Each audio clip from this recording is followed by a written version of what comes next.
Buenas tardes, mi nombre es Carlos Enrique Rivera, soy el director del Instituto de Derecho Concursal del Colegio de Abogados de San Isidro y hemos organizado esta reunión virtual para escuchar acerca de los diferentes proyectos de reforma de la ley concursal. Primero, desde ya agradezco muchísimo al colegio y a su área académica que nos prestan siempre toda la colaboración para poder concretar este tipo de eventos.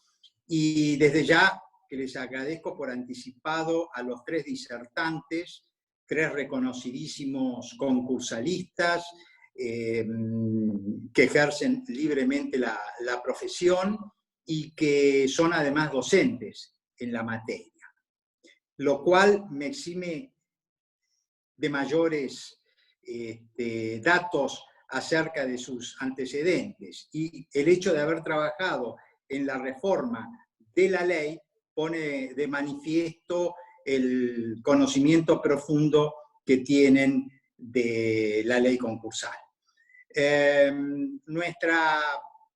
Nuestro país siempre ha tenido en épocas de crisis o luego de épocas de crisis, reformas de la legislación concursal. En este momento atravesamos una crisis muy profunda, económica, de todo tipo, que tal vez dé también origen a una reforma.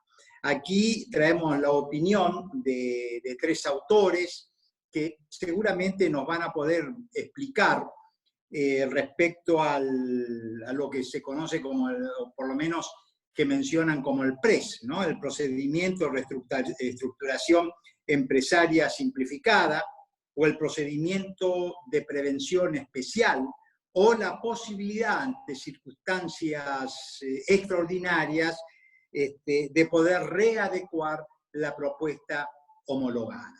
Así es que todos ellos los vamos a escuchar, cuál es lo que proponen. Por supuesto que lo encaran de diferentes maneras, pero a todos ellos los une algo en particular o en común.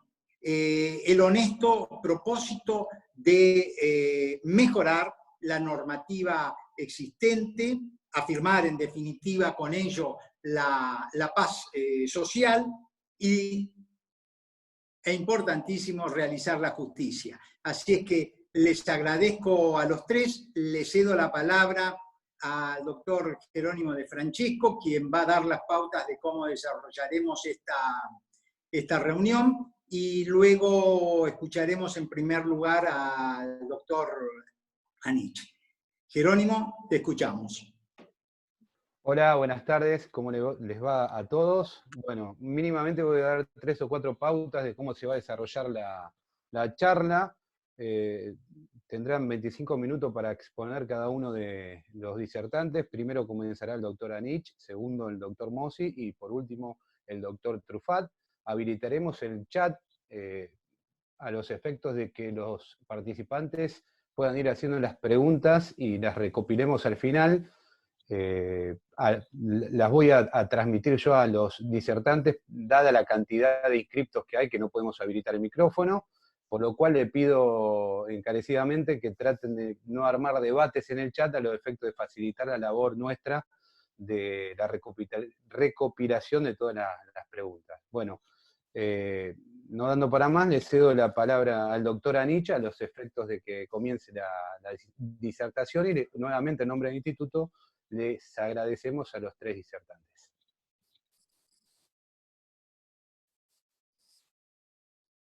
Bueno, muy buenas tardes. Perdón. Muy buenas tardes. Es para mí un gusto participar de esta reunión académica con todos ustedes y además compartir esta reunión junto con el doctor Mossi y con mi gran amigo Daniel Truffat. Así que la invitación de Rivera fue una invitación, digamos, que no podía rechazar, fundamentalmente por venir de él. Así que les quiero agradecer sinceramente todo lo que me han dedicado y digamos, que me han apoyado para realizar y la invitación que me han realizado.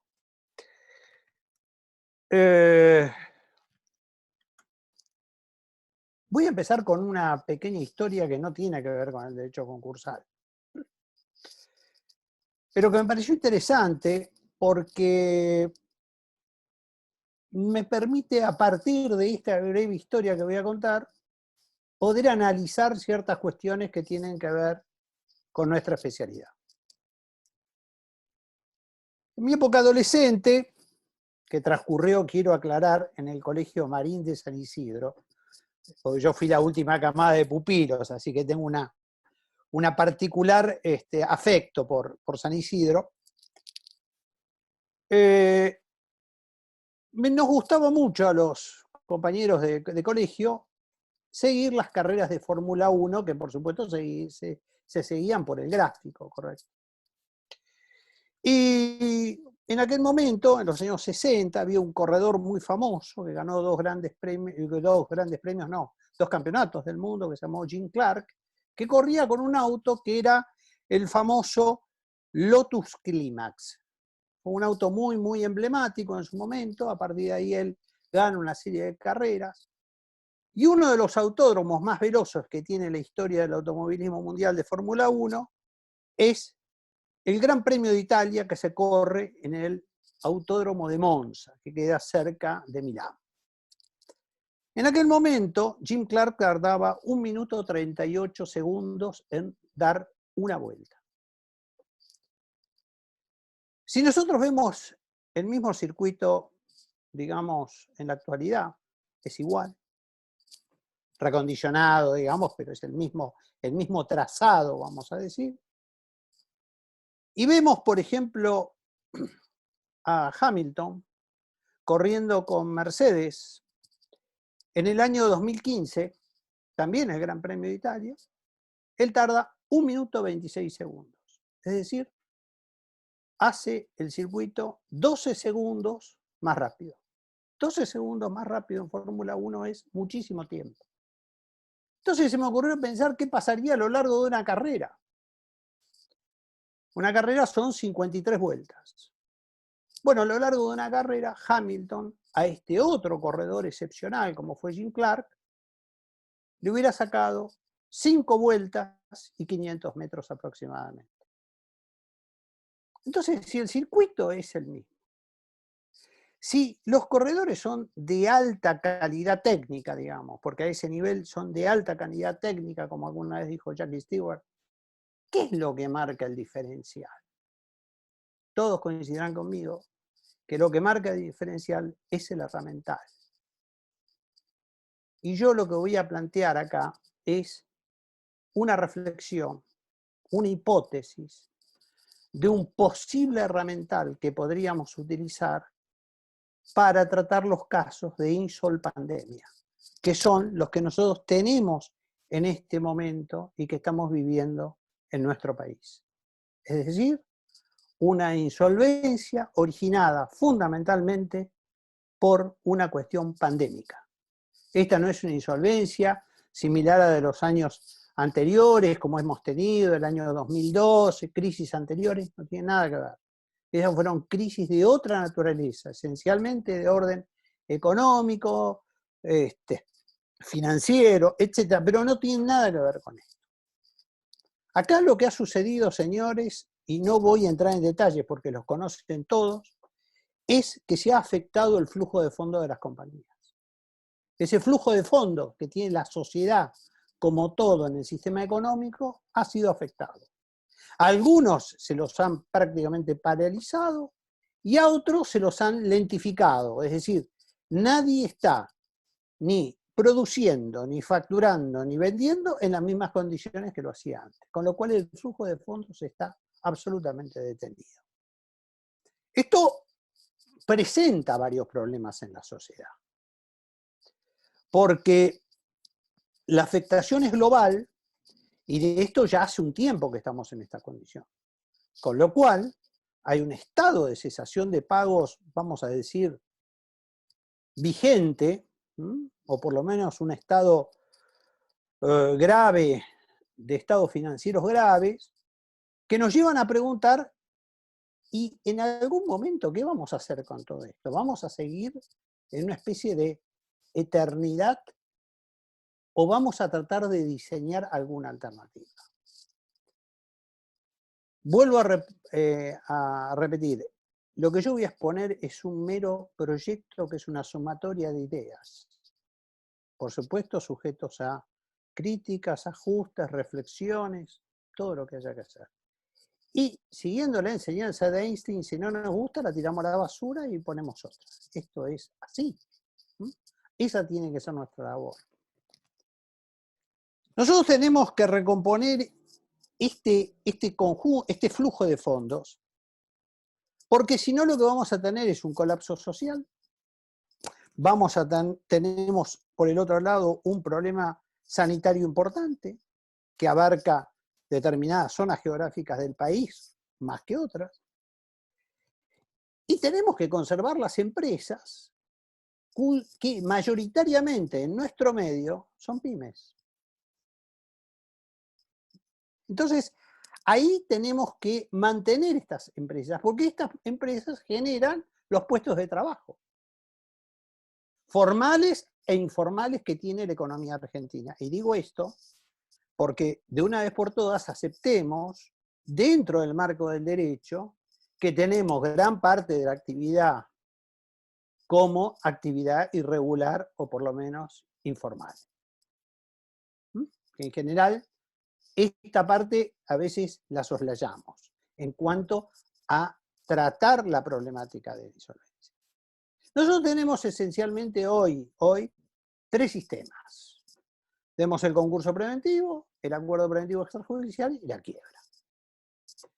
El concurso preventivo tarda de 9 a 12 meses, el APE de 6 a 9, ustedes saben, la quiebra, puntos suspensivos, años, puntos suspensivos. Cuando yo hablo de estos plazos, no estoy entrando en juego de qué pasa cuando apelamos, es decir, esquemáticamente los procesos tardan esos tiempos. Ahora, si nosotros tenemos empresas que hace 3 meses que están sin actividad y las fuerzo a hacer un procedimiento que dura 1 año más, no quebrarán en el medio del proceso, ¿no? Porque si yo no les logro reactivar en ese lapso de tiempo el flujo de fondos, voy a tener un problema muy serio. Les voy a poner un mero ejemplo que daba el otro día yo en otra charla. Cuando en el 2002 trabajamos con el gran profesor Julio Rivera en el acuerdo preventivo extrajudicial de la reforma de la 25.589, en plena crisis del año 2002 y todo, con todos los defectos que pudiésemos encontrar, las empresas estaban en marcha, más o menos. La actividad económica tenía un funcionamiento, ustedes van a decir regular, ni con problemas, todo lo que ustedes quieran. Hoy está parado. Este es el problema. El problema de hoy es que las leyes de insolvencia están imaginadas, están diseñadas, están pensadas, ¿sí? ¿Para qué? Para periodos donde la crisis se da dentro de una economía que funciona, no una economía parada. Este es el problema que está atrás. Entonces ahí es donde a mí se me ocurrió decir, ¿qué pasa si diseñamos un sistema nuevo? Algo cercano al nuestro, cercano a lo que estamos acostumbrados, pero que tenga cierta carga de ¿qué? De celeridad. Y ahí apareció este proceso de reestructuración empresaria simplificado. No viene ahora el caso de armar la historia de cómo se gestó, porque no, me parece que nos va a llevar tiempo que no tiene sentido. Y al cual yo quiero señalar los puntos centrales. El objetivo de esto está enfocado tal vez no a las grandes empresas, sino a las pymes argentinas y a los emprendimientos económicos, digamos, que nosotros conocemos por ahí de la cercanía barrial nuestra, o de pequeños emprendimientos que conocemos. O el pequeño emprendedor que por ahí tiene un taller de artículos vinculado a temas de electrónica y tiene 8 empleados y la sociedad la constituyó él con la mujer. Eso no podemos decir que es una empresa en un sentido. No, es un pequeño emprendimiento. Pero, cojo, es la realidad mayoritaria de la Argentina. No es la excepción. Esa es la mayoría. Con lo cual, nosotros creo que tenemos que lograr dos cosas fundamentalmente. Primero, reducir los tiempos de los procesos. Ese es un tema pendiente. Y rápidamente ayudarlo a este señor y a sus acreedores a ¿qué? A ir recomponiendo el flujo.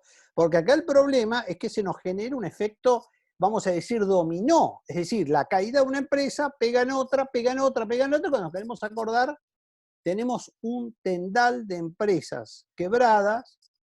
¿Por qué? Porque el tiempo de recuperación es muy lento. El sistema que planteamos es un sistema extrajudicial, pero con control judicial. Ya vamos a detenernos un minuto en el tema del control judicial. Y el control judicial va a estar vinculado a determinar los créditos, la problemática de la homologación y resolver específicamente conflictos. Es decir, creo que hay algo que es inevitable. Necesitamos de una vez por todas incorporar nuevas tecnologías en la presentación y la tramitación de los procesos. Basta. Hay cosas que no van más. Tenemos que evitar que tribunales sea una superabundancia de papeles, que adquiera una dimensión tremenda y que los tribunales se conviertan y los jueces en grandes administradoras de estructuras de papeles. Basta comparar alguna experiencia en el exterior, ¿sí? En algún país medianamente, digamos, desarrollado, y ver nuestro sistema es tremendo. A mí me da una sensación casi medieval cuando uno va, lleno de carpetas, expediente, cuerpo 1, cuerpo 73, una cosa tremencial de papeles. Esto me parece que de una vez por todas hay que eliminarlo, hay que replantearlo. El juez debe recuperar, y en esto voy a insistir, yo sé que a veces molesta esto que yo digo, pero lo siento. El juez debe recuperar la función jurisdiccional. El juez no está para administrar papeles. El juez está para otras funciones. Y hoy el sistema informático, que es muy accesible, nos permite rápidamente generar alternativas que nos puedan ayudar a él. El procedimiento está pensado con un sistema donde interviene un negociador y un síndico que designa el juzgado. La presentación por sistemas de formularios a nivel informático, similar, por ejemplo, a lo que ocurre en Estados Unidos, que en 4 carillas está todo presentado a un concurso. No podemos seguir explicando las 3 teorías de la cesación de pagos para después decirle al juez, señor juez, acuérdese que en nuestro derecho la teoría está amplia. Basta de eso. Con el mayor de los cariños, Ascarelli, Yadarola, todo bárbaro, pero eso me parece que no va, me parece que eso no es lo que necesitamos hoy.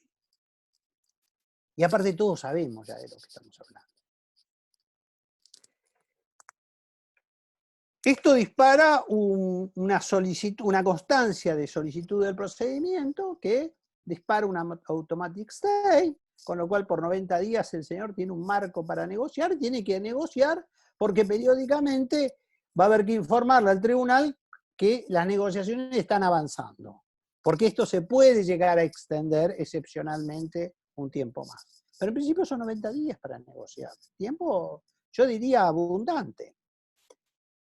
Y en caso de conflicto, ahora vamos a explicar un poco el reconocimiento de los créditos. ¿Cómo va a ser el reconocimiento de los créditos? Antes de explicar el conflicto. Rápidamente se reúne ya el deudor, se reunirá el acreedor, acreedores que quieran venir, sus asesores, se sentarán, estará el síndico, e irán acordando créditos.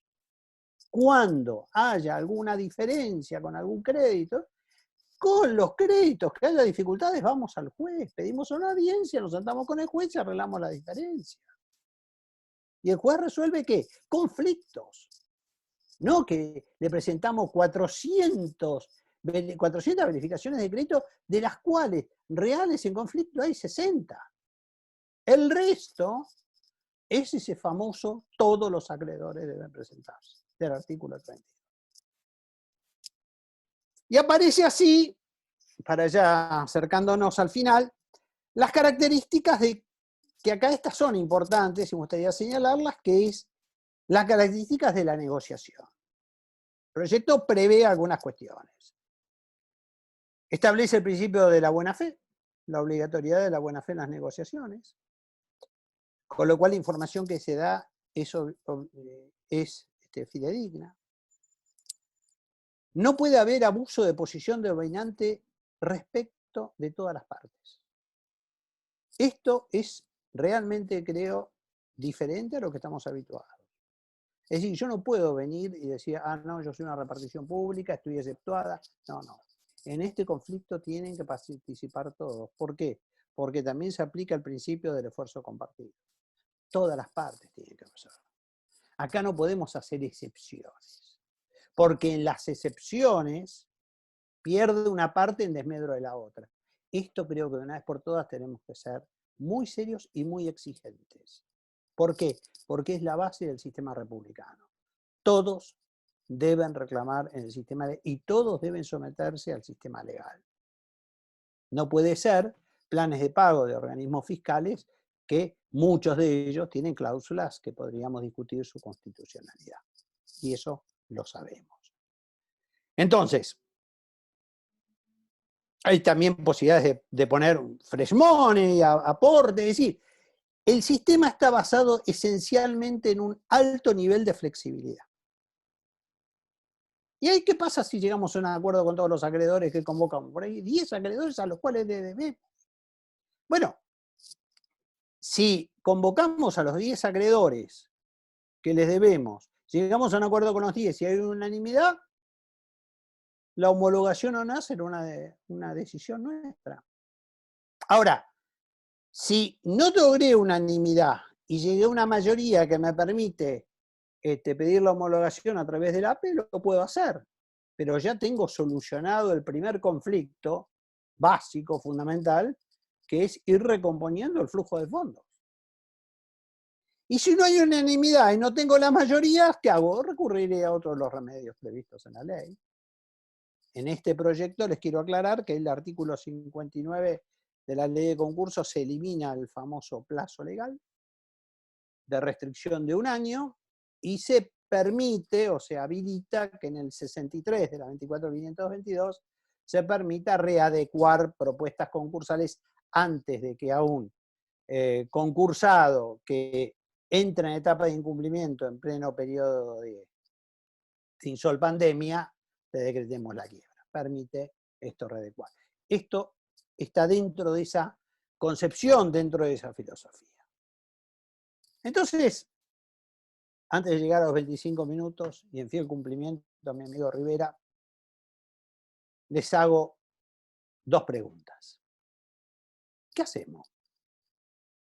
¿Reparamos el Lotus Clímax? ¿O tratamos de diseñar un auto nuevo que pueda competir con una Mercedes para correr en Monza? ¿Qué hacemos? ¿Reparamos el auto del año 65, que era fantástico, bárbaro, maravilloso, ¿no? ¿O diseñamos un auto nuevo que nos permita competir y nos permita en la actualidad en Monza? De nosotros depende, pero el beneficio es para la sociedad argentina. Muchísimas gracias, muy atentos, y después seguramente contestaré las preguntas que me están formulando, que veo ahí algunas de algunas personas que me impresionan. Muchísimas gracias, un placer haber estado con ustedes, y bueno, Carlos, terminé, viste, en hora, mirá. Muchísimas gracias, Juan. Lo escuchamos a continuación al doctor Germán Mossi. Así es que bueno, ansiosamente escuchamos de su proyecto, doctor. Bueno, muchas gracias por la invitación, poder participar de esta jornada, esta charla. Bueno, yo preparé un PowerPoint que quiero compartir para ordenar un poco la conversación. A ver si ahí lo tienen. Ahí creo que está. Bueno, básicamente yo preparé un proyecto en principio con un propósito meramente académico, y a lo largo de toda esta pandemia, que ya van casi 3 meses, escribí 3 artículos que publiqué en RPAR, que después los puedo compartir con ustedes. Estos trabajos, básicamente, bueno, uno es el proyecto de ley en sí, con la exposición de motivos, que, bueno, tomó un diputado, Luis Di Giacomo, que integra el interbloque Unidad Federal para el Desarrollo, y presentaron entre todos, digamos, los diputados del bloque presentaron el proyecto. Fue, digamos, casi, digamos, por casualidad, porque un amigo se enteró que yo estaba trabajando en ese proyecto con interés, digamos, meramente académico, y lo difundió y lo tomaron, y bueno, empecé a trabajar con ese diputado, y bueno, se concretó finalmente en la presentación formal con un proyecto que tiene un número de expediente, etc. Después trabajé en otro artículo sobre el tema del dinero fresco, que me parece que es algo, y las medidas de alivio, que me parece que es algo central, dado el tipo de emergencia que estamos atravesando. Después también hice un trabajo sobre el APE, y planteé una pregunta: cómo aliviar al mismo tiempo a los tribunales y a los deudores.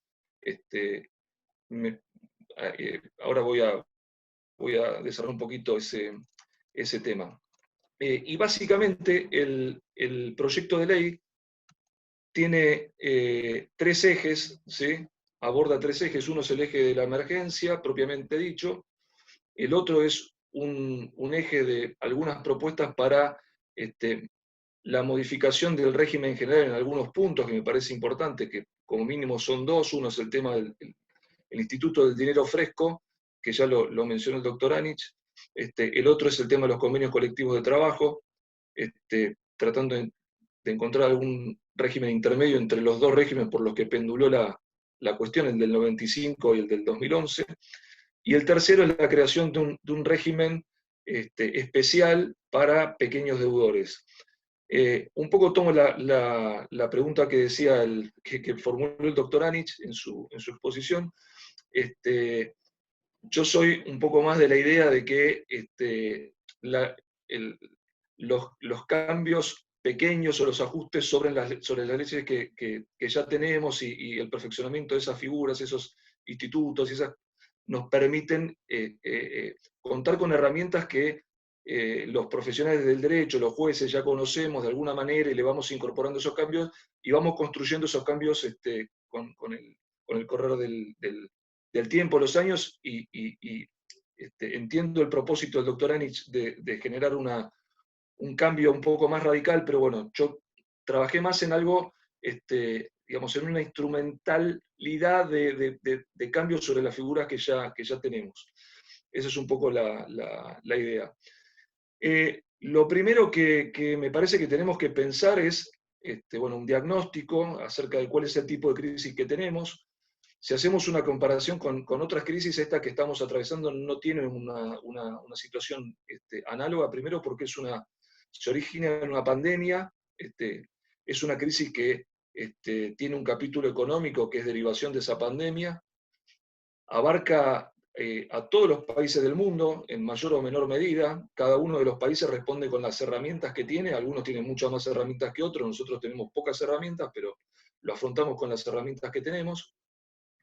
Y después también, además de la superposición de la emergencia, de la pandemia y de la digamos, emergencia económica que deriva de la pandemia, nosotros ya venimos de una emergencia anterior, porque el Congreso declaró en diciembre la emergencia económica, productiva, sanitaria, bueno, en casi todas las materias. Y en lo que sí coincido con el doctor Anich es que el problema central acá de este tipo de esta emergencia actual es que se ha operado la destrucción del capital de trabajo de las empresas. Él lo llamó los flujos de fondos, yo lo llamo capital de trabajo, que es, digamos, el mismo concepto. ¿Por qué es esto? Porque es como un tren que venía, digamos, a 200 kilómetros por hora y chocó contra una pared, se frenó toda la economía, se rompió toda la cadena de pagos.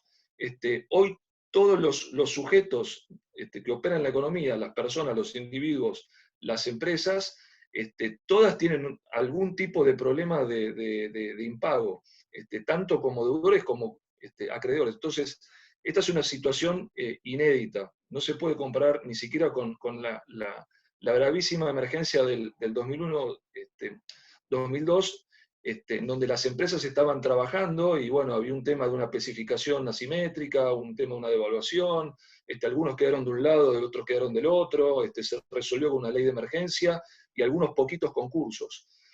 Pero, digamos, acá estamos frente a un concurso viralizado o masificado. Ese es el problema que estamos enfrentando.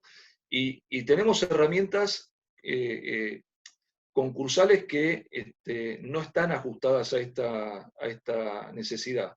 Y por otro lado, también no es lo mismo transitar un concurso preventivo o una quiebra inclusive en un contexto en donde no hay una emergencia de marco que cuando hay una emergencia de marco. Entonces, a mí me pareció correcto establecer un proyecto de ley en donde se trate el tema de la emergencia, que los deudores puedan salir de ese contexto de emergencia con un alargamiento de los plazos del periodo de exclusividad, bueno, lo que más o menos todos ya conocemos, la posibilidad de renegociar los acuerdos de los concursos que tienen un acuerdo homologado, o ampliar el plazo de cumplimiento, porque, digamos, es de esperar que durante el contexto de esta emergencia no se pueda cumplir con los pagos como se pensaba que se podía hacer cuando se presentó el acuerdo, digamos, y se homologó.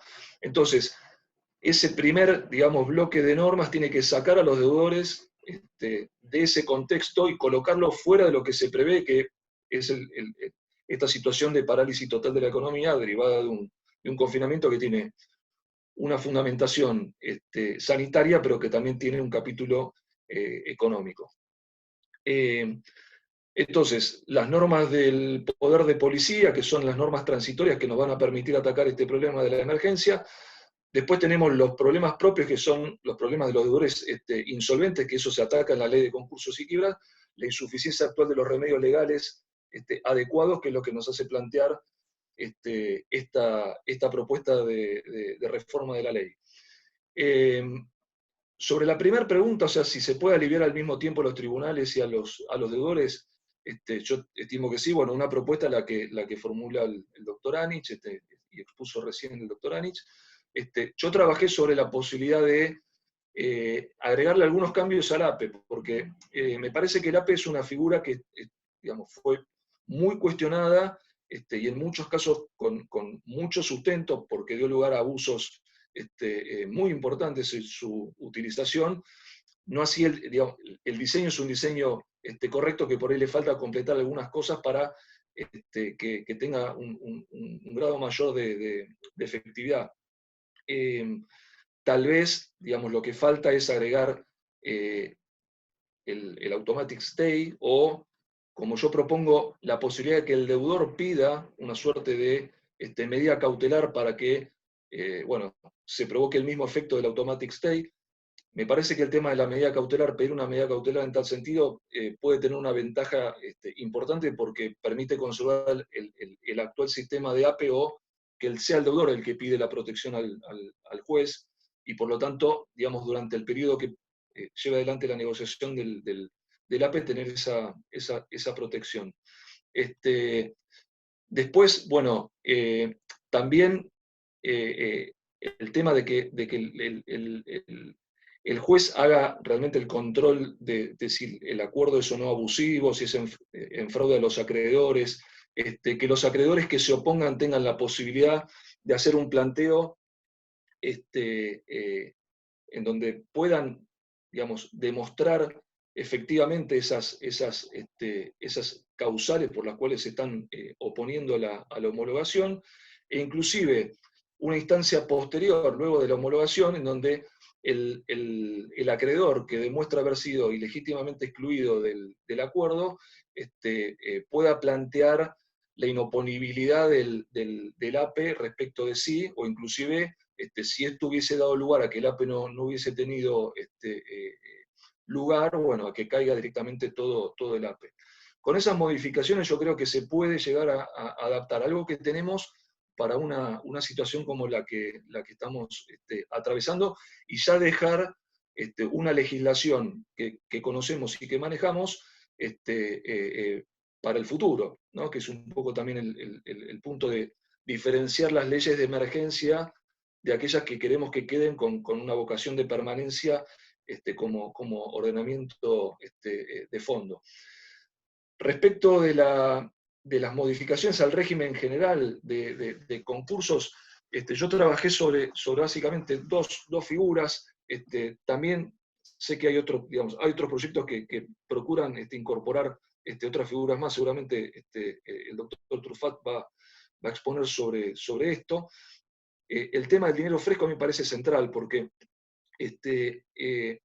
realmente cuando falta capital de trabajo hay que inyectar capital de trabajo. Es como si fuera un cuerpo carente de sangre. Hay que inyectarle sangre para que reviva el tejido y para que empiece a funcionar nuevamente todos sus órganos. Hoy no tenemos un régimen que ampare el financiamiento del deudor en dificultades, del deudor en cesación de pagos, y esta es una modificación urgentísima, y bueno, tenemos antecedentes en la legislación comparada. Yo trabajé sobre la base de no solo darle fundamento a lo que podría llegar a ser una figura de un préstamo, un financiamiento, sino también poder incorporar dentro de estas figuras las figuras de alivio que el Estado está manejando en el contexto de esta pandemia, y que pueda haber un programa de alivio post pandemia que se puede insertar dentro de este esquema. Bueno, está redactado de esa manera.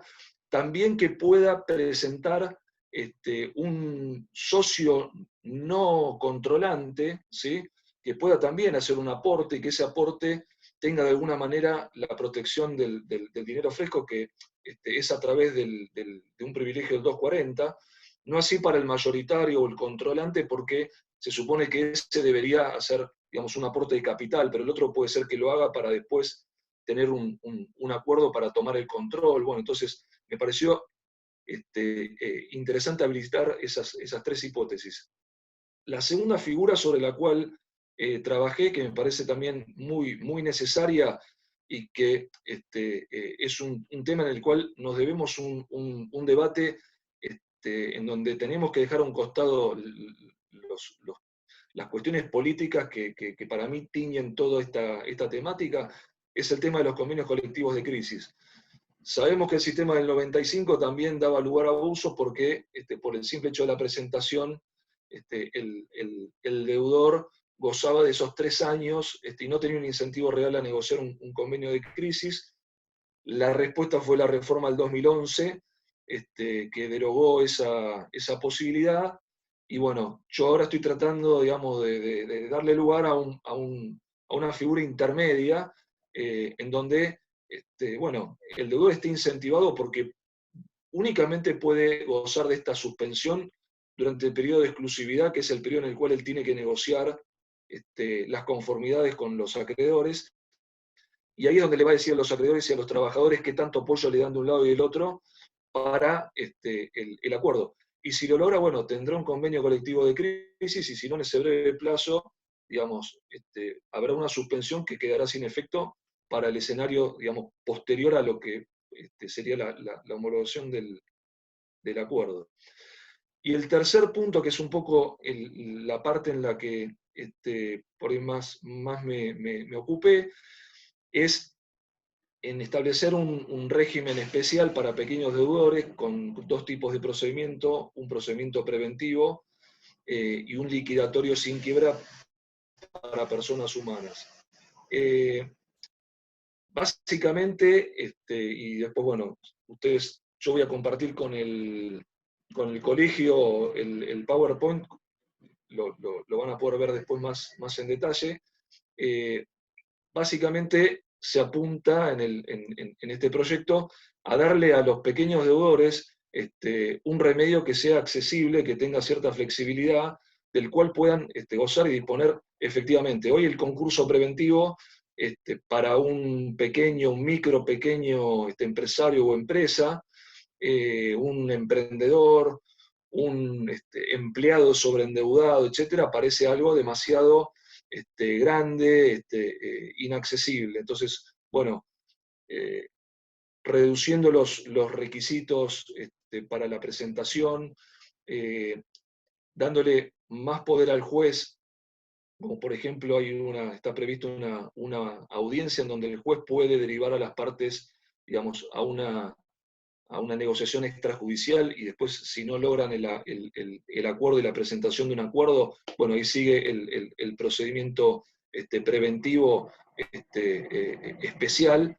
Bueno, y ese procedimiento preventivo especial con un periodo en el cual el deudor busca el acuerdo con sus acreedores, y si no lo logra, con unas mayorías que son bastante más flexibles que las mayorías del régimen general, bueno, el juez tiene el poder de imponer el salvataje.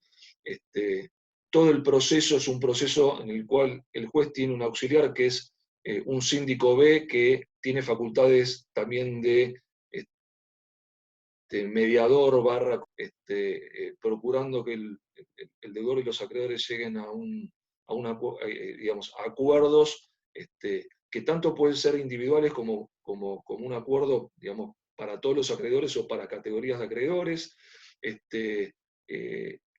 En fin, bueno, toda una flexibilización del régimen que tenemos actualmente para llegar a un acuerdo, ya sea porque tiene las conformidades necesarias o porque el juez lo impone, con facultades que están ahí previstas. Después también está prevista la posibilidad de que el deudor, si incurre en algún incumplimiento, este pequeño deudor, si incurre en algún incumplimiento, pueda renegociar con aquellos créditos con los cuales incumplió, al menos, digamos, por una vez. Y si no, bueno, recién ahí iría a una quiebra si fuera una persona jurídica, o una liquidación sin quiebra si fuera una persona humana. Y bueno, y el procedimiento el liquidatorio sin quiebra, especialmente previsto para estos pequeños deudores personas humanas, porque bueno, como todos sabemos,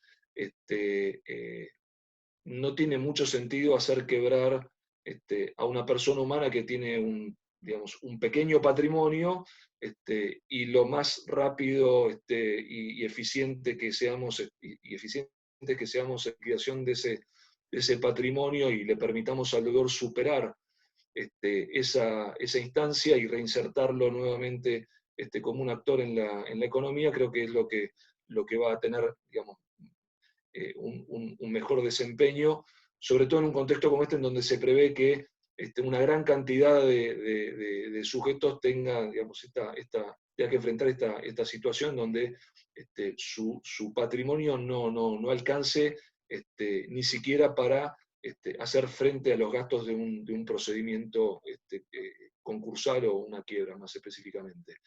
Esas básicamente son las propuestas.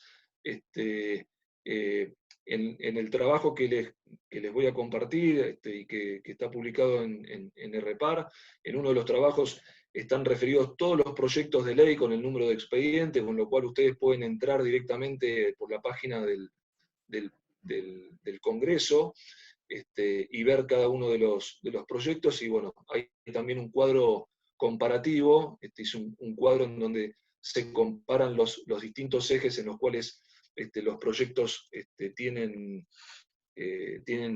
incidencia.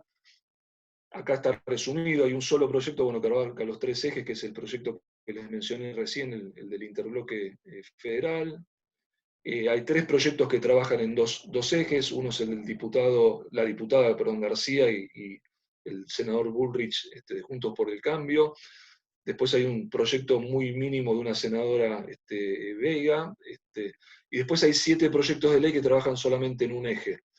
Algunos lo hacen en el eje de la emergencia, otros hablan de pasivos ambientales. Bueno, hay un régimen de pequeños deudores, pero orientado únicamente para consumidores. En el proyecto que elaboré, busqué algo, digamos, más amplio y más abarcativo.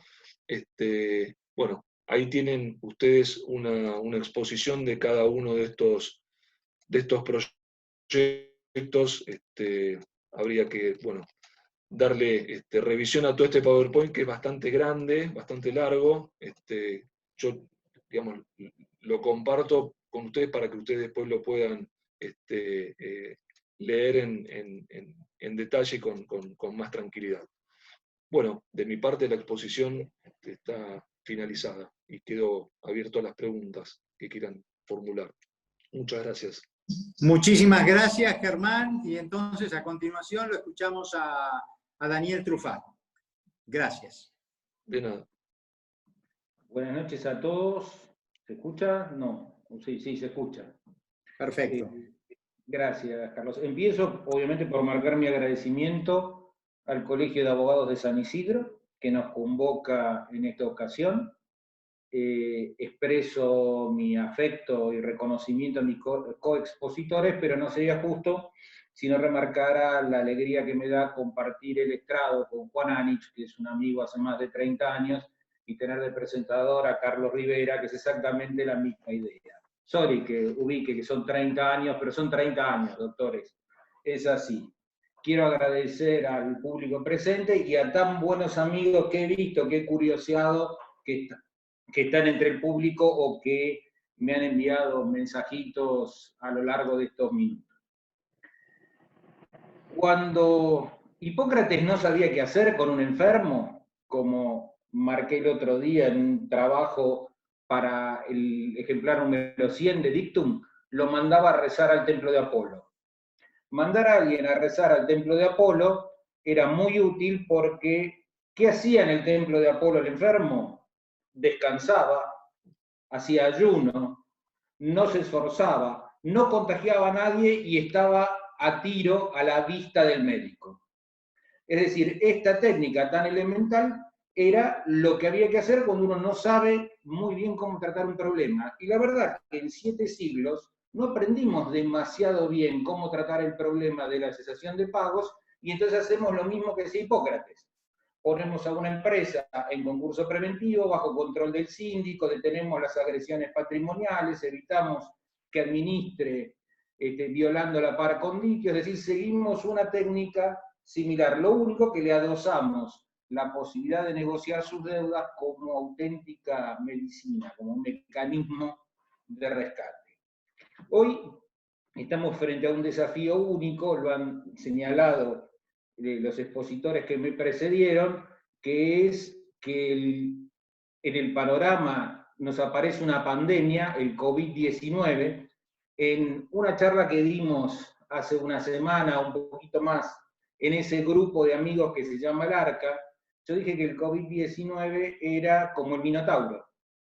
¿Saben qué? Al Minotauro se le gana. Al Minotauro al final del camino se lo mata.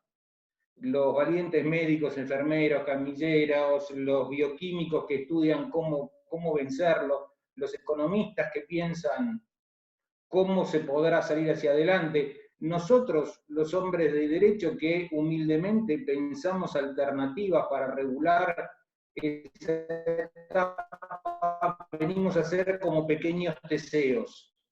Confiamos en que en algún momento le vamos a ganar al Minotauro. El problema es que nos vamos a quedar adentro del laberinto.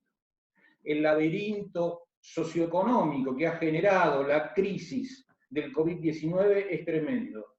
Y tenemos que encontrar hilos de Ariadna, como la mitología, que nos permitan salir del laberinto. Los proyectos de reformas, todos los proyectos de reformas, en general son hilos de Ariadna para volver a ver la luz. Y yo voy a comentar uno que elaboró este grupo de amigos, que es el Arca, que no tiene verdadero autor, es una obra compilada de opiniones de todos los partícipes del grupo, nadie está obligado a hacerse cargo de ella, el que quiera sentirla como propia obviamente puede. Los lineamientos que se siguieron en el ARCA son los mismos que en algún punto señaló el Instituto Iberoamericano de Derecho Concursal en diversas comunicaciones, y son los que más o menos dicta el sentido común. A ver, ¿qué hacemos frente a esto? Favorecemos fórmulas de autocomposición si dijimos que esa era la sanación que teníamos en el instituto. Concedemos tiempo sin ejecuciones, ni subastas, ni nada por el estilo. Facilitamos el acceso a los concursos. Habilitamos respuestas conciliatorias a los pedidos de quiebra, es decir, habilitamos que cuando se pide una quiebra, esta no se decrete, sino que se pueda discutir, ya sean pedidos de quiebra directos o pedidos de quiebra por incumplimientos. Admitimos la renegociación de acuerdos en etapa de cumplimiento. Prevemos regímenes muy rápidos y abreviados o una especie de concurso especial para los pequeños deudores y alguno para los pequeños y alguno para los consumidores. Y sí, eso es más o menos lo que hace nuestro proyecto, eso es más o menos lo que hacen todos los proyectos. El profesor Richard está muy preocupado porque sostiene que la mayoría de los proyectos podrían generar alguna saturación en los tribunales y entonces ponen mucho las cargas en la autocomposición, en la negociación. La experiencia nacional sobre negociación no es tan buena. Habría que preguntarle a los jueces en jurisdicción donde están trabajando si cuando llaman a audiencias conciliatorias tienen tanto éxito. Eso por un lado.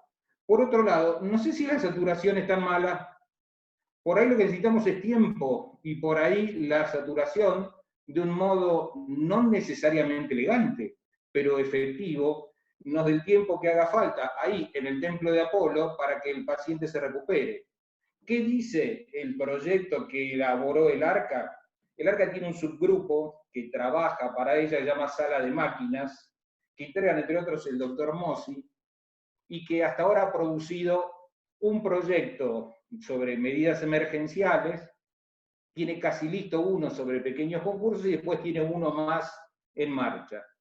Este proyecto fue explicado hace una semana y mucho mejor que lo voy a hacer yo, de modo muy telegráfico, por los doctores Rafael Mayo y Sergio Ruiz. Así que les sugiero, los que realmente tengan interés en el tema, busquen en las redes esa charla y van a encontrar mayores precisiones. ¿Qué prevé el proyecto del ARCA? La suspensión por 180 días de la subasta de la vivienda, de la subasta de los bienes afectados a la producción, a la comercialización o a la prestación de servicios, el impedir medidas cautelares que a su vez impidan el funcionamiento de los activos, como sería un secuestro. Obviamente prevé, al modo de como lo hacía el artículo 12 de la 25.563, que el Banco Central se remangue y prevea medidas para que el acceso de crédito a los concursados por el hecho de estar concursados no sea algo que frustre esa posibilidad. Hoy es imposible dar un crédito a los concursados que están todos en una categoría que inhabilita la posibilidad de darles créditos. El proyecto de paz tiene algún sesgo muy humano y muy interesante, que pese a la famosa integrabilidad de funciones de los síndicos, la admite si el síndico integra grupo de riesgo. Prevé la concursabilidad de los fideicomisos, y el dato es relevante, en caso de liquidación que mantiene el régimen del 1687 del Código Civil y Comercial, sin embargo les aduna las acciones de responsabilidad propias de la quiebra. Obviamente declara suspendida la inexplicable inhibición por un año del artículo 59, y flexibiliza los recaudos del artículo 11. Muy interesante es que para este proyecto se considera servicio público el servicio de caja de la cuenta corriente, la telefonía móvil, internet, los servicios de salud, y prevé, al modo que señaló el doctor Mossi, una norma parecida al viejo artículo 20 sobre la posibilidad de un convenio colectivo de crisis. En caso de denuncia de incumplimiento de un contrato autorizado, lo que estipula es que el juez debe celebrar una audiencia para tratar de llegar a buen puerto. Prorroga el periodo de exclusividad por 180 días, si el deudor así lo pidiera. Previo a dar por cumplido un acuerdo, prevé un mecanismo muy sencillo, que es intimar a los acreedores que faltaran a que vengan a cobrar lo que falta, y si no, se da por cumplido el acuerdo. No nos pusimos de acuerdo en qué significa que se dé por cumplido el acuerdo, pero esa es otra historia. Permite suspender el pago de cuotas concordatarias por 180 días, obviamente suspende los periodos de quiebra, y prevé la posibilidad de renegociar un acuerdo in iter, que está en trámite, que está en curso. Lo cual nos pareció muy revolucionario hasta que descubrimos que es algo absolutamente común en Chile, en Colombia, que hay un montón de países que admiten esta posibilidad que parecía casi un sacrilegio. Y de modo muy interesante admite mecanismos de negociaciones colectivas de emergencia que no se confían a los jueces sino a los mediadores. Esto en el fondo me resulta muy halagüeño porque allá hacia 1992 el doctor Norberto Regueira y yo publicamos un artículo proponiendo aplicar la mediación a las soluciones concursales y yo creo que el grueso de la doctrina pensó si se podían aprovechar los hospitales psiquiátricos que quedaban liberados al haber caído el muro y al haber desaparecido la Unión Soviética, porque ese era el destino que nos esperaba por proponer semejante herejía. Hoy aparece como algo sensato, lógico, que evitaría la saturación, aunque vuelvo a decir lo mismo, no es muy seguro que esto se lentifique, que se tome su tiempo, sea necesariamente algo muy malo. Esto de lo que estamos hablando, como se ve, está muy en rango con otros proyectos y además, aclaro, se está elaborando un proyecto de pequeño concurso, tema que introdujimos como materia de debate hace muchos años con un trabajo Barreiro, Lorente y yo, justo en la misma época en que lo hacía el maestro Alegría, así que por obvia razón introdujo el maestro Alegría justo en la misma época en que Barreiro, Lorente y yo sugeríamos esto. ¿Estas soluciones servirán de algo?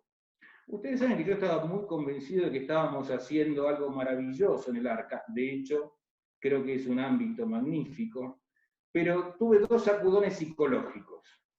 Uno fue la ida del doctor Daniel Vítolo, que sostenía respetuosamente, y es la idea de Daniel, de que no hay que hacer nada de esto. Él tiene otro tipo de proyecto muy distinto, pero no es al modo que dijo Juan, cambiar un Lotus por un Mercedes. Es cambiar un auto por algún aparato espacial, es decir, algo absolutamente diferente. El otro tema que me impactó fue la frase de la doctora Carlota Palazzo cuando analizamos el proyecto, que nos preguntó muy lúcidamente si no estábamos facilitando demasiado el concurso, si no estábamos convirtiendo en una elección muy atractiva. Voy a explicar por qué no. Ahora, todas estas cosas que se puedan hacer novedosas, más la que sugerimos nosotros, exigen compatibilización en diversas áreas. Y en este momento de crisis, como diría Borges, en esta hora de angustia y de luz vana, es muy difícil compatibilizar mociones. Fíjense, el doctor Anich, con toda razonabilidad, defendió la digitalización. Sin embargo, el Senado de la República se puede pensar lo que se quiera sobre las SAS y no estoy abriendo juicio sobre ellas. Merecería otras disquisiciones, se puede estar a favor o en contra. El Senado de la República encontró magnífica la papelización. En el caso de las más aún, la encontró magnífica como mecanismo para prevenir eventuales fraudes de sociedad por acciones simplificadas. Y evidentemente nosotros decimos todo lo contrario, así como lo dice el doctor Anich. Necesitamos que todo sea digital. Tenemos una fortísima discusión en el área laboral a la que hay que acercarse con todo respeto, que es el alcance del teletrabajo.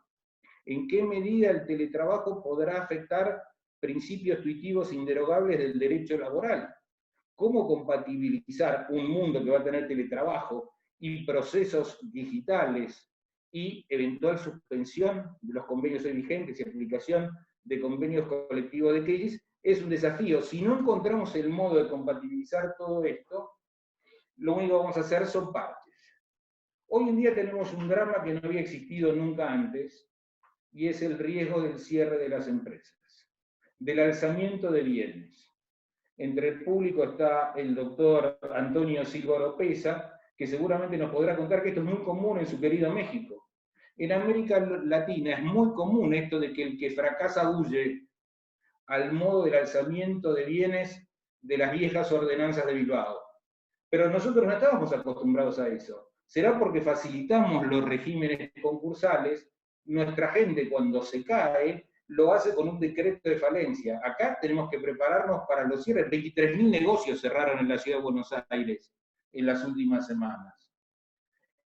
Y estamos hablando de los que cerraron dando la cara, hablando con su contador, preguntando si se pueden meter en un plan para la FIPO si esperan una nueva moratoria, viendo cómo le pagan a sus trabajadores, arreglando con el locador. Pero va a haber una cantidad gigantesca de deudores, que simplemente huyan. Los sábados a la noche y los domingos a la mañana la mercadería desaparecerá de los negocios y el empleador con ellos, que pasará a la clandestinidad económica, y pasará a operar bajo otras caras. Entonces, tal vez sirva de algo esto. ¿Esto sirvió de algo? Esto de modificar leyes para adaptarnos al fenómeno de la recesión sirvió de mucho. Me permito una discordancia con el doctor Mossi. El APE fue una genialidad. Hay que felicitar al doctor Rivera con B corta y al doctor Anich por haberlo pergeniado. El mito de que fue un instrumento de fraude es algo que sostuvieron la Fiscalía de Cámara y el Consejo Profesional de Ciencias Económicas, sin escándalo.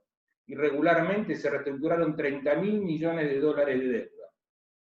Además, los jueces se animaron a tomar decisiones muy antipáticas de las que después aclararon que no volverían a tomar, que las habían tomado en la crisis, que es lo mismo que hizo el juez americano que homologó el horrible acuerdo de General Motors. En un sistema donde tienen importancia los precedentes, este juez le dijo a sus colegas, no se les ocurra seguirme, lo estoy haciendo en una situación de excepcionalidad. Y esto probablemente lo harán nuestros jueces también más de una vez. ¿Esto se ensayó alguna vez? En parte sí, aunque sea muy distinta la crisis, se ensayó en el 2002.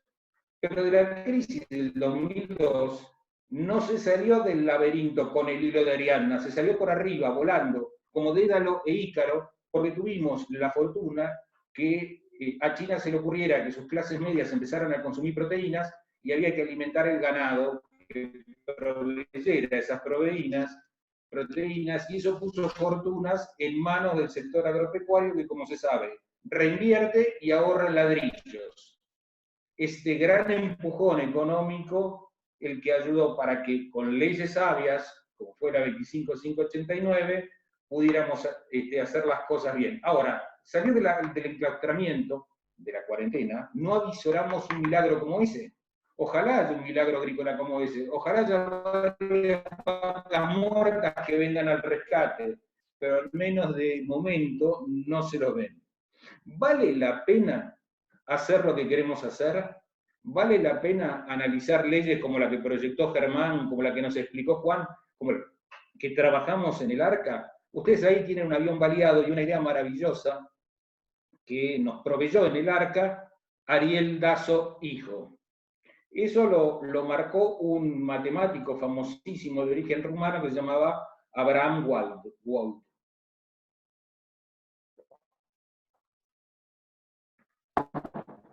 Los aliados mapeaban en sus aviones dónde estaba la mayoría de las balas de los soldados del eje. Y entonces trataban de reforzar los lugares donde estaban más baleados. Wald les dijo con toda razón, pensando afuera de la caja, que había un error en ese razonamiento, porque estos eran los aviones que volvían.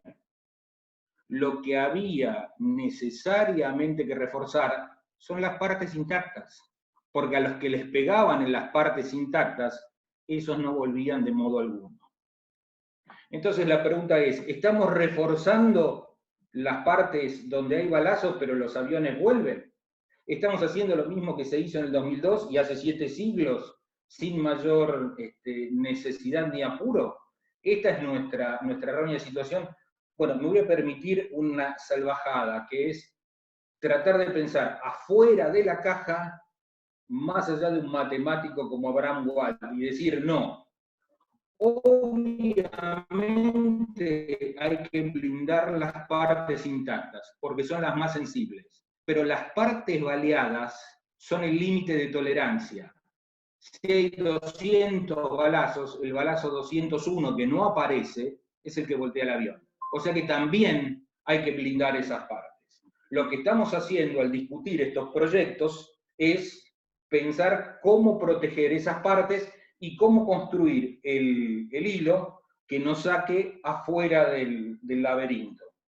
Yo no sé si vamos a encontrar la salida.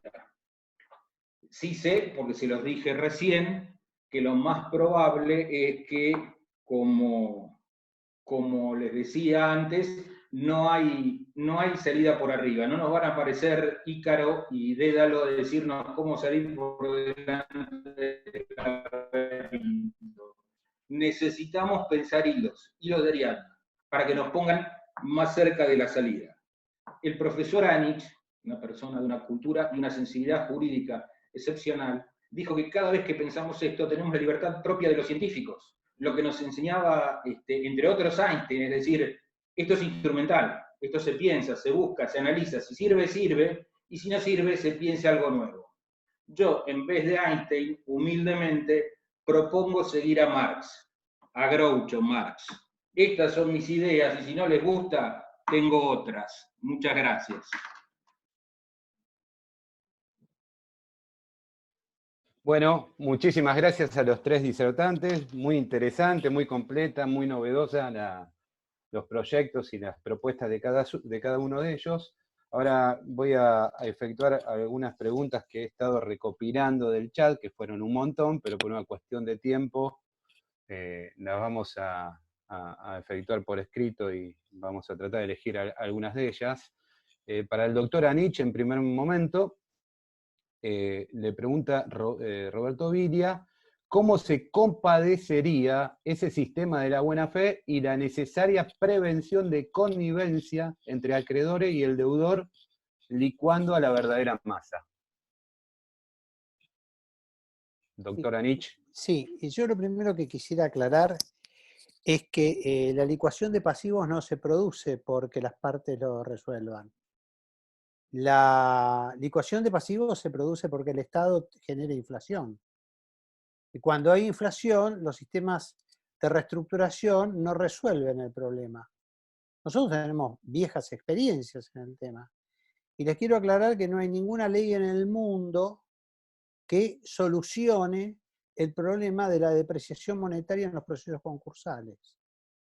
Ese es un problema, yo diría, macroeconómico, porque nosotros pretendemos vivir con inflación. Y la verdad es que no se puede vivir con inflación. Lo siento, es mi opinión. Como diría mi amigo Daniel, siguiendo a Marx, a Groucho, esta es mi idea, digamos. La realidad es que nosotros lo que hemos hecho en la Argentina es un pasticho. Hemos empezado a exigir los intereses suspendidos de la presentación en concurso, más los intereses posteriores, más le exigimos tanto al deudor que gran parte de esos deudores que generan pasivo postconcursal, como es la realidad, después quiebran. Después quiebran. A ver, con el tiempo muchas de estas compañías terminan quebrando. Y ustedes me van a decir, ¿y por qué acepta el deudor? Y porque sabe que se lo pide el juez, la presionan desde ciertos ámbitos, y el señor, con tal de ver si pasa un milagro después, porque en la Argentina pasan milagros en materia económica, ¿correcto? Esas transferencias de recursos de un sector al otro generan esos cambios.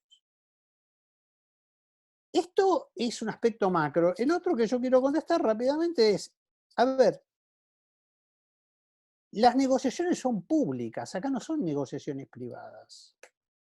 Acá el deudor se sienta con sus acreedores, con una parte de los acreedores, va negociando, con lo cual, a ver, por supuesto, siempre puede haber fraude.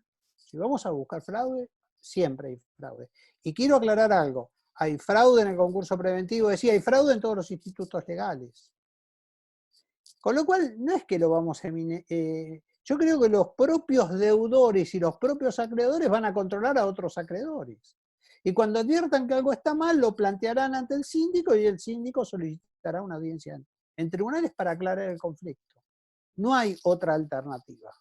Por más que pongamos una CIA concursal, no vamos a solucionar el problema. Lo vamos a burocratizar más, nada más. Gracias, doctor. Sí, diga, doctor, ¿quiere agregar algo? No, nada más. Bueno, la siguiente pregunta va a ser para el doctor Mossi y hago abuso del poder del micrófono. Tienes varias preguntas en el chat, pero le quiero hacer una pregunta particularmente yo, porque me parece muy interesante el tema de lo que él llama dinero fresco, que es la posibilidad de financiamiento del deudor en cesación de pago de lo que viene a ser el plan de reestructuración, más en la Argentina, en esta época de pospandemia, que obviamente no se va a poder recurrir a créditos bancarios, ni que tampoco van a haber muchas personas que quieran hacer aportes irrevocables, ni tampoco accionistas que quieran dar préstamos y después capitalizarlos en acciones, y muchos se van a quedar sin activo para vender. Entonces, la pregunta puntual es que especifique bien cuál es el tema de la constitución de garantía, que entiendo que debe venir por la mano del capítulo 11 de la ley americana, pero para que la detalle un poco en precisión qué dice el proyecto. Bueno, a ver, creo que es una figura de suma actualidad y de mucha necesidad en este contexto porque, como dijimos, lo que está afectado por esta crisis es el capital de trabajo de las empresas. Normalmente el deudor, antes de concursar, se hacía un colchoncito, lo llamamos el colchoncito en la jerga, deja de pagar, se hace un colchoncito y se concursa. Se concursa con eso que tiene porque cuando se concursa pierde todo el crédito que tenía o el poco crédito que tenía en el momento de concursarse y los primeros momentos del concurso lo afronta con eso. Bueno, en estas circunstancias ese colchoncito no existe porque van a ser 100 días de parálisis económica total y es probable que esto inclusive siga mucho tiempo más y que cuando el deudor abra las persianas tal vez no venda o no venda o no cobre lo que vende o no cobre lo que había vendido. Entonces, digamos, la figura del dinero fresco me parece que es de importancia capital en este momento.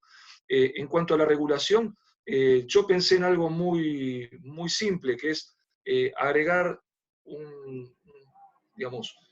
un inciso o un puntito a los distintos actos sujetos a autorización del juez, insertarlo ahí y decir, bueno, que el juez, a pedido del deudor, va a autorizar el financiamiento del deudor que está en concurso, bajo cualquiera de las tres opciones que mencioné. Una es adhiriendo algún programa de alivio que pueda establecer el gobierno, a través de una ley, un decreto, etc. Otra es a través de un préstamo, que puede ser tanto de una entidad bancaria como no bancaria. Y la tercera, que es la opción en la cual un socio no controlante hace un aporte, un préstamo, en vez de hacer un aporte, de capital, porque, bueno, obviamente él no va a estar inclinado a hacerlo si tiene nada más que una posición minoritaria en la empresa, y dejando reservado al controlante o al mayoritario que ese sí haga un aporte, de capital y que no tenga este privilegio del 240 para el caso, bueno, en que la empresa termine o la concursada termine en quiebra, ¿no? Esa es un poco, la estructuración del instituto. Y, dicho esto, quería simplemente aclarar algo que dijo el doctor Truffat. Tal vez me expresé mal. Para mí, yo hice todo un elogio de la figura del APE. Inclusive en el artículo que mencioné, hice un elogio y simplemente planteé tres, pequeñas reformas para mejorarlo. Me parece que es una herramienta muy, muy útil y que hay que aprovecharla mucho más de lo que últimamente se estuvo utilizando. Muchas gracias, doctor. Ahora le voy a dar la palabra al doctor Truffat. Hable, doctor Truffat, después le formulo una pregunta que es para usted. Dígame, doctor Truffat.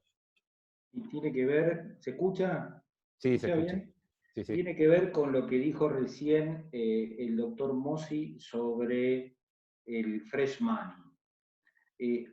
Argentina es un país donde el tema del fresh money es socialmente inviable porque nosotros hemos desarrollado mucha reacción conceptual, espiritual y dogmática contra los privilegios a los préstamos bancarios que los hemos vivido en el superprivilegio del Banco Central, y porque somos muy sensibles exactamente a lo que dijo Germán, es decir, para nosotros el accionista controlante que aporta fondos está deshonrando su deber de capitalizar, y consecuentemente proponemos que el crédito sea un crédito subordinado.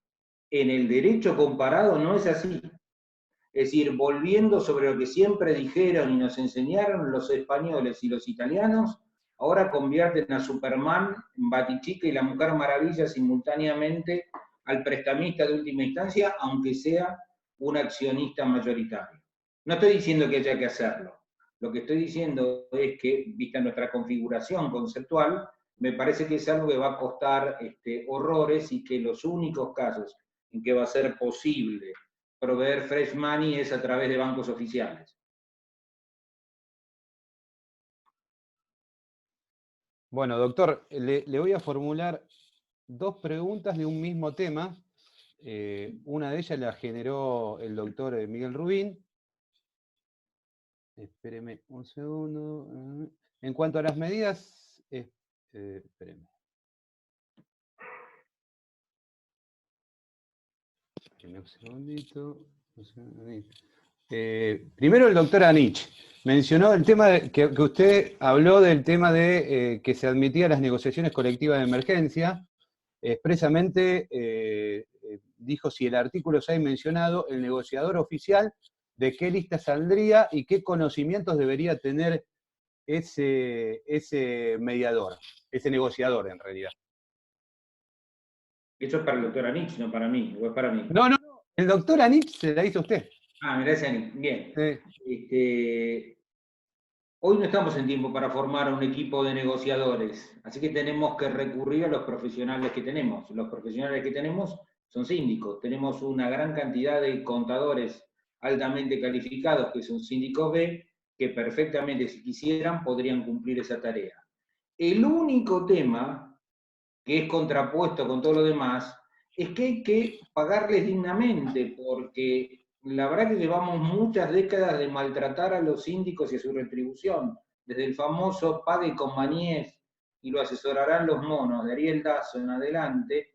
Nos hemos entretenido en aumentarle las tareas a los síndicos, no aumentarles los montos que tienen que cobrar, regularles el día del arquero en un país con hiperinflación, donde uno lee un fallo de Cámara que dice confírmase la regulación de primera instancia, que se hizo 1 año y medio antes, parece un chiste de mal gusto. El problema es ¿no? Que para mí hoy no podemos formar profesionales especializados, pero tenemos algunos muy buenos entre los contadores. Ahora, ¿cómo hacemos para retribuirlos y que acepten este encargo?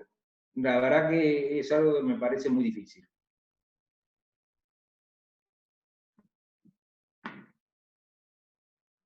Estás sin voz, Jerónimo. Ahí estoy. La misma que le hizo el doctor Rubín es: en el procedimiento de negociación, ¿piensan aplicar las técnicas de mediación como se hizo en el derecho comparado?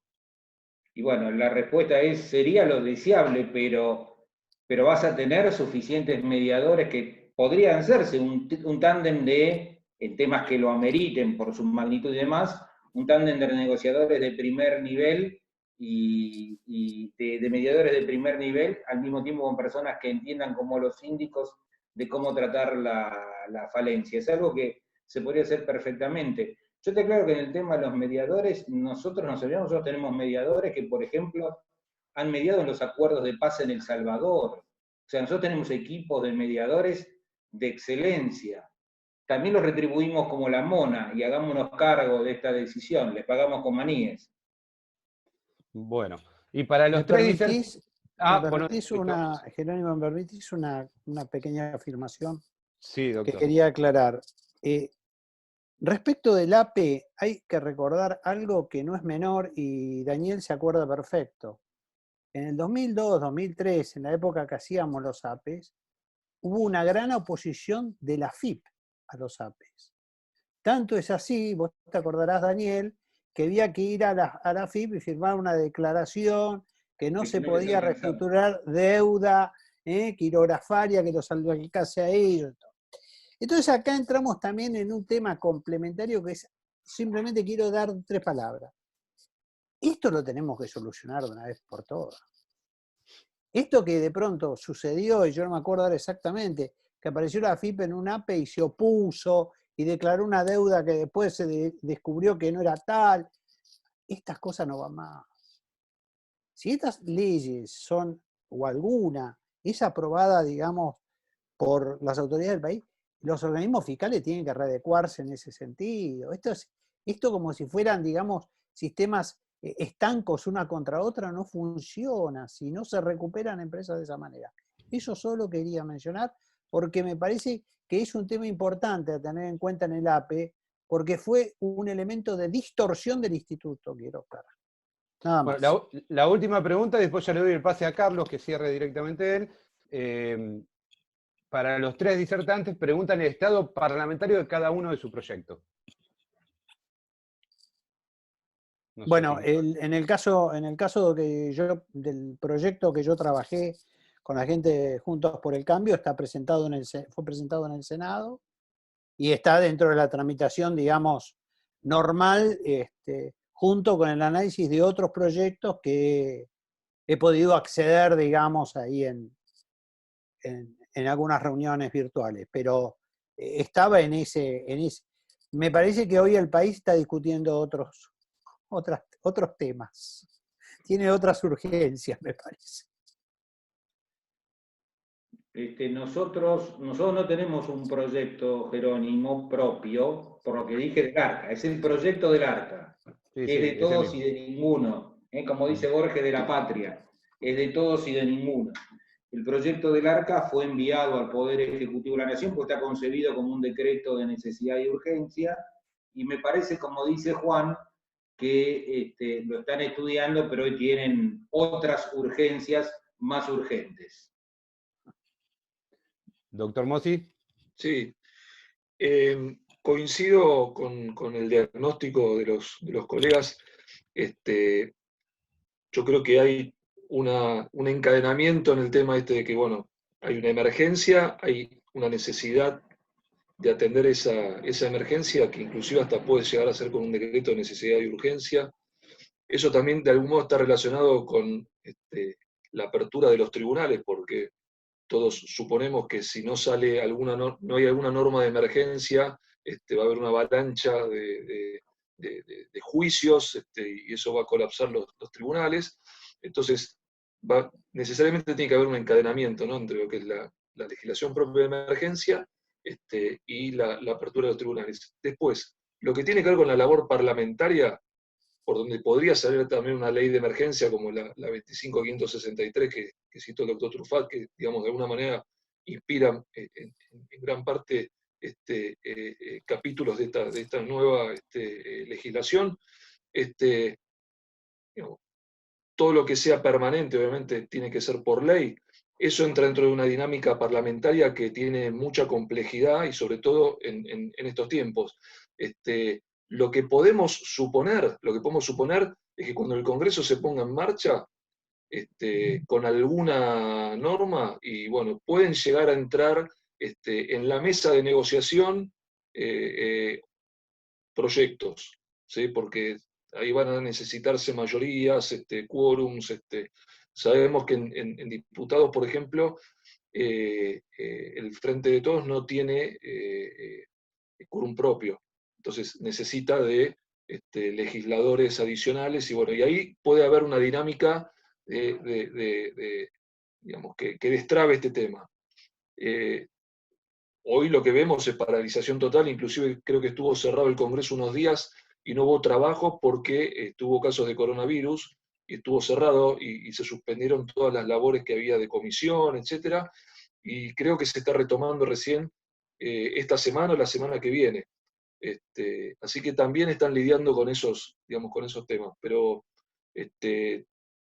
para mí, digamos, la ventana de oportunidad es si hay una ley o si hay un movimiento, digamos, parlamentario que involucra digamos, muchos temas. Ahí puede ser que entre el tema de la reforma. Bueno, muchas gracias, Carlos. Te paso la palabra. Gracias, doctores. Gracias. Bueno, simplemente me resta agradecerles muchísimo. Más que exposiciones, han sido 3 clases de derecho concursal profundizado. Nos enorgullece el trabajo que han hecho en poder concretar todas sus ideas en proyectos de ley y herramientas para poder superar este durísimo trance, este durísimo momento que atravesamos. Así es que, nuevamente, muchísimas gracias. Y además, por último, no puedo dejar de mencionar, y no por ello menos importante, a todos los colaboradores del Instituto de Derecho Concursal que han permitido concretar esta transmisión o esta videoconferencia. Así que a ellos también les estoy muy agradecido, y a todos los participantes. Así es que los esperamos a comienzos del mes próximo. Muchísimas gracias y muy buenas noches. Muchas gracias.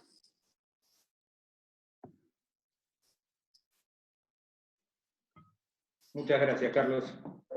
Gracias, Daniel. Gracias, Juan, Germán. Gracias. Gracias. Chao, chao. Nos volvemos Gracias a a todos. encontrar. Ok, gracias. Un gusto. Nos volvemos a encontrar. Gracias.